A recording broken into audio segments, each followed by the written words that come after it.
بسم الله الرحمن الرحيم. الحمد لله رب العالمين، والصلاة والسلام على رسوله محمد وآله وصحبه أجمعين. أشهد أن لا إله إلا الله وحده لا شريك له، وأشهد أن محمدا عبده ورسوله، أما بعد. محترم حاضرین، اللہ رب العالمین کا ہم پر بے پایاں احسان اور کرم ہے کہ اللہ رب العالمین نے ہمیں رمضان المبارک جیسا مقدس اور بابرکت مہینہ عطا کیا ہے، ہمیں صحت اور تندرستی عطا کی ہے، اور اس مہینے کے اندر روزہ رکھنے کی اللہ تعالیٰ نے ہمیں توفیق عطا کی ہے۔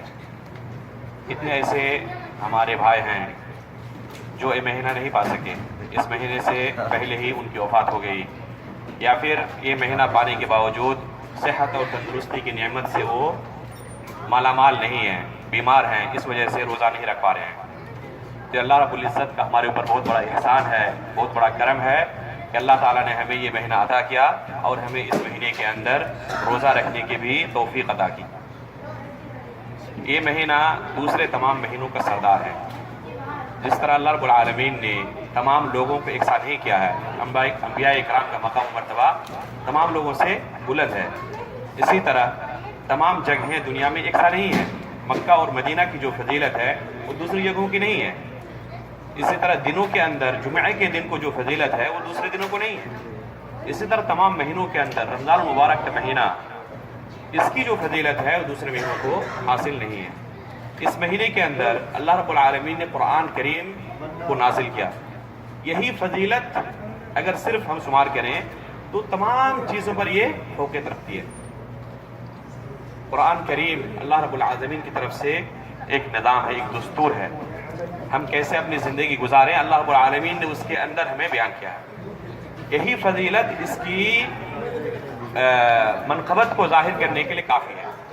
اِنَّا أَنزَلْنَاهُ فِي لَيْلَةِ الْقَدْرِ، اللہ رب العالمین کا ارشاد ہے کہ اس قرآن کو ہم نے لیلۃ القدر میں نازل فرمایا ہے۔ اور یہ لیلۃ القدر کب ہوتا ہے؟ اسی مہینے کے اندر، جس رات کی عبادت 1000 مہینوں کی عبادت سے بہتر ہے۔ تو یہ موقع ہمیں کب نصیب ہوتا ہے؟ اسی رمضان مہینے کے اندر۔ اسی طرح اس مہینے کے اندر اللہ رب العالمین نے نیکیوں کے اتنے دروازے ہمارے لیے کھول کر رکھے ہیں کہ اگر ہم ان کو محنت سے حاصل کرنا چاہیں تو ہماری دنیا و آخرت کو سنوارنے کے لیے کافی ہے۔ نبی پاک صلی اللہ علیہ وسلم کا ارشاد ہے، من صام رمضان ایمانا و احتسابا غفر له ما تقدم من ذنبه، اگر کسی نے اس مہینے کا روزہ رکھا ایمان کے ساتھ اور نیکی کی امید سے، ایمان کے ساتھ مطلب کیا ہے کہ اللہ رب العزت پر ہمارا ایمان ہے کہ اللہ رب العالمین ہمارا پروردگار ہے، خالق ہے، مالک ہے، وہ عبادت کا مستحق ہے، اور اسی نے اس مہینے کا روزہ ہم پر فرض کیا ہے۔ اور ساتھ میں احتساب بھی ہو، یعنی نیکی کی تڑپ ہو، امید ہو۔ ایسا نہیں کہ لوگ روزہ رکھ رہے تھے اب میں کیسے روزہ نہ رکھوں، اگر روزہ نہ رکھوں تو لوگ کیا کہیں گے، شرم کے مارے یا کھانا کہیں ملے گا نہیں، اس وجہ سے مجبوری میں اگر اس طرح کے مقاصد ہو تو وہ شخص اس فضیلت سے محروم رہے گا۔ یہ فضیلت کن کے لیے ہے؟ جن کے اندر حقیقت میں احتساب ہے، نیکی کی امید ہے، اللہ رب العالمین سے نیکی کی امید رکھتا ہے۔ تو ایسے لوگوں کی فضیلت کیا ہے؟ غفر له ما تقدم من ذنبه، جو سابقہ گناہ ہیں اللہ تعالیٰ ان گناہوں کو معاف کر دے گا۔ ایک مومن کو اور کیا چاہیے؟ مقصد عبادت کا یہی ہے کہ کسی طرح اللہ رب العزت کی رضامندی حاصل ہو جائے، جنت میں داخلہ مل جائے، اور جہنم سے کسی طرح ہمیں چھٹکارا اور نجات مل جائے۔ یہی ایک مومن کی زندگی کا سب سے بڑا مقصد ہوتا ہے۔ قرآن کریم کے اندر اللہ رب العالمین کا ارشاد ہے، فَمَنْ زُحْزِحَ عَنِ النَّارِ وَأُدْخِلَ الْجَنَّةَ فَقَدْ فَازَ وَمَا الْحَيَاةُ الدُّنْيَا إِلَّا مَتَاعُ الْغُرُورِ، کہ اگر کسی کو جنت کے اندر داخلہ مل گیا اور جہنم سے نجات مل گئی تو حقیقت میں کامیاب یہی شخص ہے۔ ہم دنیا کے اندر بہت سارے پیمانے اور بہت سارے معیار مقرر کر کے رکھتے ہیں اور کہتے ہیں کہ فلاں شخص کامیاب ہے، فلاں شخص ناکام ہے۔ ہمارا معیار اور ہمارا پیمانہ کیا ہوتا ہے کہ اگر دنیاوی اعتبار سے، مال و دولت کے اعتبار سے کوئی شخص بہت زیادہ اونچے مقام پر فائز ہے تو ہم اس کو کامیاب سمجھتے ہیں، اور اگر مال و دولت کے اعتبار سے وہ شخص بہت زیادہ اونچے مقام پر فائز نہیں ہے تو ہم اسے ناکام سمجھتے ہیں۔ حالانکہ آخرت کے اندر دنیا کے تمام لوگ ایک پائیدان پر ہیں، ایک مقام پر ہیں۔ آپ چاہیں تو آخرت کے اندر سب سے اونچے مقام پر اپنے آپ کو رکھ سکتے ہیں، گرچہ دنیا میں ہمیں آپ کو وہ مقام نہ ملا، لیکن آخرت کے اندر اس دوڑ میں، اس ریس میں، اس مقابلے میں، اس امتحان میں ہم تمام لوگ برابر ہیں۔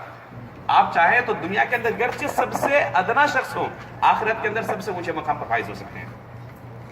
تو حقیقت میں کامیابی جو ہے وہ یہی کامیابی ہے۔ دنیا کے اندر کوئی بہت زیادہ کامیاب ہے، لیکن آخرت کے اندر اگر زیرو ہے تو کیا کامیابی پوری ہو؟ وَمَا الْحَيَاةُ الدُّنْيَا إِلَّا مَتَاعُ الْغُرُورِ۔ اللہ تعالیٰ کا ارشاد ہے کہ دنیاوی زندگی کو ایک دھوکے کا سامان ہے، چند دنوں کی زندگی ہے، کسی کو پتہ نہیں کہ کتنے دنوں تک وہ زندہ رہے گا۔ اگر بہت زیادہ عمر مل بھی گئی تو کتنے سالوں کی؟ 60 70 80 90 زیادہ سے زیادہ 100 سال، اس کے بعد اس دنیا سے جانا ہی جانا ہے۔ کتنے لوگ آئے اور گزر گئے، اور ہم بھی ایک دن اس دنیا سے رخصت ہو جائیں گے۔ جیسے ہی آنکھیں بند ہوئی یہ دنیا ختم اور حقیقی زندگی ہماری شروع ہوتی ہے۔ تو اس زندگی کو اگر ہم کامیاب بنانا چاہتے ہیں تو یہی ہمارے پاس موقع ہے، اور خصوصاً یہ مہینہ جس میں اللہ رب العالمین نے نیکیوں کے دروازے کھول دیے ہیں۔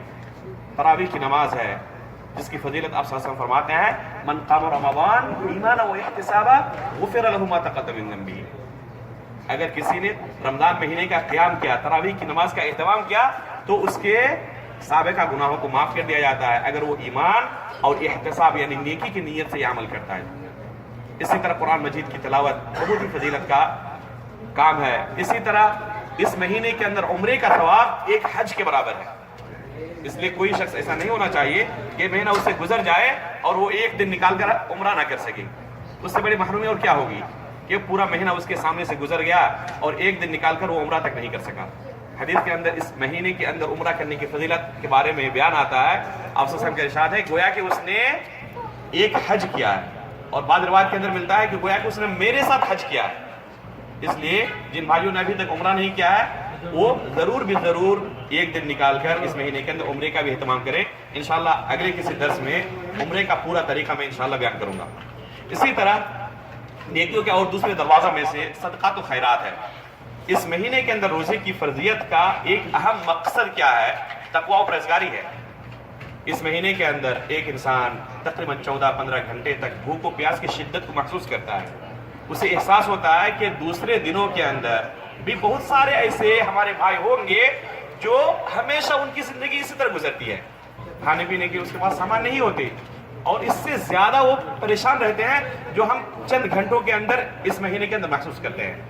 اس لیے ہمیں ان کی فکر کرنی چاہیے۔